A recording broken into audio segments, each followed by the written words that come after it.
Olá, meu nome é Aline Larissa, eu sou estudante do sexto período de Ciências Biológicas da Universidade de Pernambuco e na disciplina de Tecnologia Enzimática eu vou falar um pouco sobre as enzimas imobilizadas.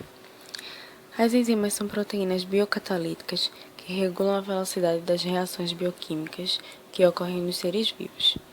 Esses biocatalisadores atuam diminuindo a energia de ativação das reações e, por consequência, tornam essas reações mais rápidas.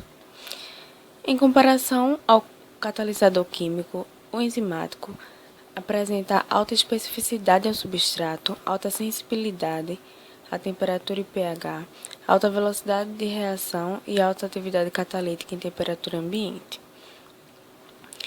Na indústria, as enzimas sofrem algumas limitações, como baixa estabilidade nas condições de operação, devido ao processo de abrasão dos reatores, condições de pH, temperatura, solventes orgânicos e também o elevado custo de obtenção das enzimas, que é um processo bastante caro. Sem falar no custo de separar o substrato do produto no processo final reacional, onde, na maioria das vezes, a enzima se apresenta solúvel, dificultando e encarecendo ainda mais o processo de recuperação dessas enzimas e de suas atividades. Com o objetivo de aproveitar o potencial catalítico das enzimas, uma das alternativas é tornar essas enzimas insolúveis no meio reacional. E isso pode acontecer de duas formas: através da síntese química orgânica ou imobilizando essas enzimas em um suporte sólido. Um dos conceitos diz que o processo de imobilização é o ato de confinar fisicamente enzimas ou sistemas enzimáticos localizados em uma certa região definida no espaço com a retenção de suas atividades catalíticas e que pode ser utilizada repetida e continuamente, ou seja, é a fixação da enzima em um suporte sólido. A imobilização pode ocorrer de duas formas: a forma física ou a forma química. A imobilização física é basicamente aprisionar enzimas em um suporte, sem que haja interação direta entre a enzima e o suporte. E, neste caso, o suporte pode ser microcápsulas ou uma membrana semipermeável. Já no método de imobilização química, as ligações químicas são utilizadas, como o próprio nome diz, como ligações de Van der Waals, ligações covalentes ou ligações entre os resíduos de aminoácidos da enzima com o suporte. Também é utilizado a dissorção iônica. O esquema exemplifica visualmente os métodos de imobilização das enzimas. O físico, à esquerda, com o encapsulamento, que pode ser uma matriz ou numa membrana. E o químico à direita, representado pela ligação ou por adsorção ou ligação covalente. As vantagens e desvantagens da imobilização de enzima. Dentre as vantagens estão a possibilidade de utilizá-las em um sistema de modo contínuo, podendo reutilizá-las, a estabilidade enzimática, a flexibilidade nos reatores, a facilidade de separação das enzimas do produto, a utilização da capacidade catalítica das enzimas, o menor tempo reacional e a redução do volume de enzimas devido à alta concentração no suporte. Porém, as desvantagens estão o custo adicional para imobilizar essas enzimas no suporte, a perda de atividade durante a imobilização, a alteração conformacional da molécula, alterando o sítio-alvo do substrato. Também, essa alteração vai dificultar o acesso do substrato a esse sítio e a mobilidade restringida, já que elas agora se apresentam insolúveis e concentradas. No esquema a seguir, as bolinhas vermelhas representam enzimas e a bola azul representa o suporte. A imagem à direita representa as enzimas imobilizadas por adsorção. Fatores como pH, temperatura, a presença de íons, pressão, a agitação, a necessidade de um cofator ou a presença do cofator, a concentração do substrato e a remoção do produto são fatores que influenciam no comportamento dessa enzima imobilizada. A escolha do suporte ideal é necessário ter a análise da superfície, da morfologia, da composição, a resistência a micro-organismos, a resistência mecânica e a resistência da compactação por este suporte, né? A resistência da compactação temos, por exemplo, o leito fixo.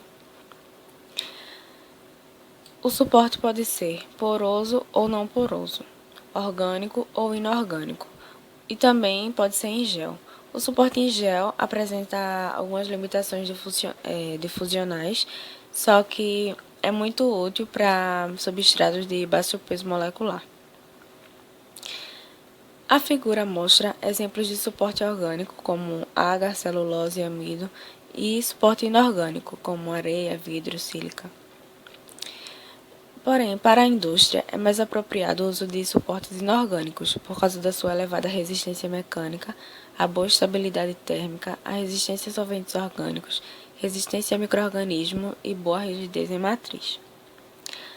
A imobilização pode modificar a cinética e as propriedades físico-químicas da enzima. Isso faz com que as propriedades enzimáticas se apresentem alteradas e com diferentes padrões cinéticos.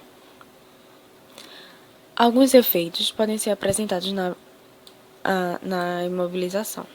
Um deles são efeitos estéricos e conformacionais. A ligação ao suporte e a outra molécula da enzima normalmente altera a conformação da molécula e pode causar o estiramento dessa molécula, como é mostrado na figura. A molécula estava na sua estrutura terciária e voltou a ter a estrutura primária. Além de poder alterar a conformação do sítio-alvo do substrato.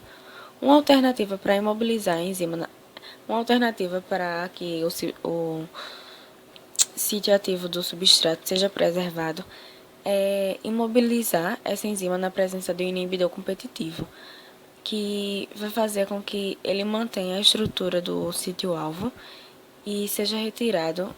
Depois da imobilização, esse inibidor seja retirado do processo e mantenha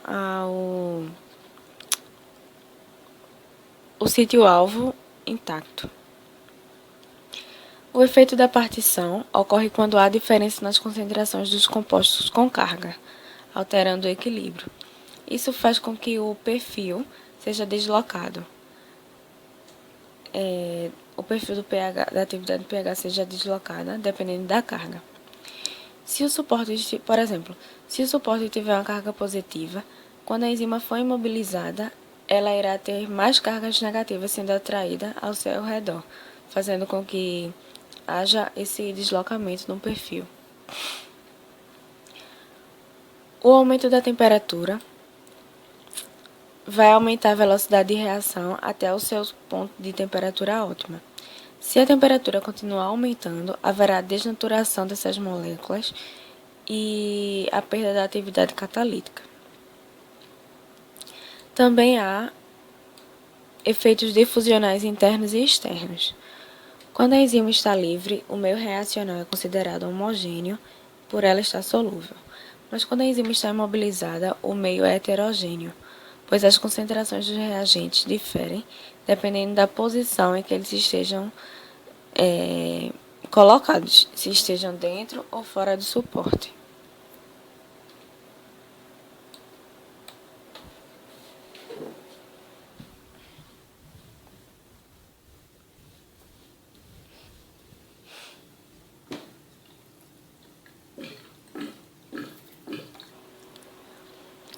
São quatro regiões de reações enzimáticas. A reação homogênea, que é a região homogênea, que é onde o fluido entra em contato com as partículas, ou as partículas com o fluido. A camada limite, que é entre o fluido adjacente à superfície externa da partícula. O fluido do interior do poro da partícula e a superfície onde a enzima está ligada. Essas quatro regiões vão depender da agitação do meio, da concentração do substrato do produto e da velocidade de reação. A figura ilustra as regiões da enzima imobilizada. À esquerda, temos a camada limite entre o fluido adjacente e a superfície externa da partícula. O interior do poro mostrado no canto inferior direito e o centro mostra a enzima imobilizada. A região homogênea está apresentada pelo substrato difundido, com a letra S ali. Os efeitos que alteram a estabilidade só vão ser viáveis se o tempo de meia-vida for longo. E há dois tipos de estabilidade, que é a estabilidade da estocagem, que mantém a atividade da enzima durante a estocagem, e a estabilidade operacional, que mantém a atividade em condições de operação, que é a garantia do sucesso industrial, que é o que é mais procurado pela indústria. Os reatores utilizados podem ser para sistemas particulados, tipo placas e lineares, e podem operar em modo batelada ou contínuo. A primeira imagem é o processo em batelada, a segunda é a batelada alimentada e a última é um sistema contínuo. No sistema particulado está incluso tanques agitados em batelada, tanques agitados contínuo, leito fixo e leito fluidizado, onde a enzima é separada do produto no tanque agitado batelada pela centrifugação ou filtração, e em tanque agitado contínuo, leito fixo e leito fluidizado, essas enzimas imobilizadas permanecem no interior do reator. O método de imobilização independe do tamanho e da forma do reator e apresentam grande flexibilidade.